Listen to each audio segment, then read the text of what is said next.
This is the big thing that I really wanted to talk about when I thought about Sun Tzu's work. So one key thing that I really noticed when I read through The Art of War was it felt like so much of what was said was very much in line with Stoicism, especially if you kind of take it out of its context and abstract it a little bit and apply it in a more individualistic way. So for example, being unconquerable lies with yourself. Being conquerable lies with the enemy. It's basically saying you can't change the world around you, but what you can do is change you and what you can control, and that's what you should focus on. And that is kind of a core tenet of Stoicist philosophy, which is essentially like you should accept the world as it is, and you should focus on yourself and become better and be patient, and things will come. And the world is as the world is, and you can only control yourself, so you'll be okay.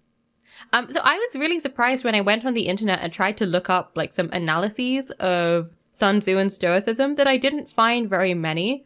And I kind of wonder why. I kind of don't know why, because some of these quotes seem to line up with Stoicism so completely. And for anyone who doesn't know what Stoicism is, I've given a really short definition from a blog I found that I thought was very relevant. Obviously, Stoicism has many more principles, but this is one of the core ones that I think really resonates with the modern day. Yeah. These would be low-key good reminders for someone with anxiety. Yeah! Stoicism, I like the philosophy a lot.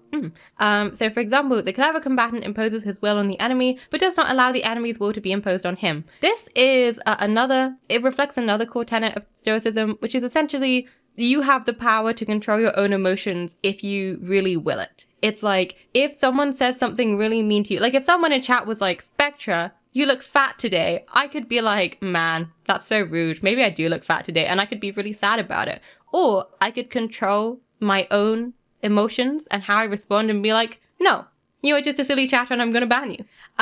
In that same way, you're not allowing other people's will to be imposed on you by necessarily taking everything that they say to heart.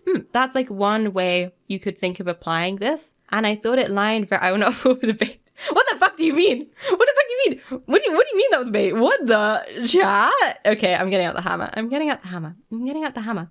Don't let talk no jutsu work on you. Yeah, and it's not necessarily about like, don't be flexible, but rather don't let people make you feel things that you don't want to feel. I hovered over hitting enter with that exact sentence for like 10 seconds, chat. I'm glad you're learning. If you're familiar with Stoicism, would you agree that a lot of Sun Tzu's stuff can line up very clearly? And then finally, the final quote was, the natural formation of the country is the soldier's best ally. Now, this is a quote that really obviously relates to just military logistics. And it's like, if there's a mountain in front of you, don't try and blow up the mountain. Like, that will be a waste of your resources. Work with the mountain. This kind of relates to working with what you have, accepting the world as it is, and maximizing your ability to do what you want and do what makes you happy within those limitations. Yeah. So even for a very logistical and very kind of specific war-relating quote, you can take things out of their context, take the principle behind it, and apply it. Yeah, I agree. It's kind of Stoicism, right? Like, I couldn't find anything on the internet about Stoicism.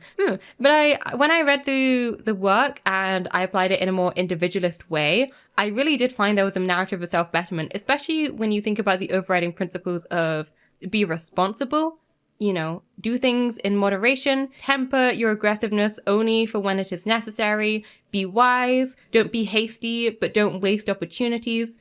I really thought that I thought that there was a lot to unpack there. Sun Tzu, the eco-friendly general. It's strange because it doesn't make sense. Yeah. My fellow brothers, in the face of our common dangers, in this winter of our hardship, remember these timeless words, as we can.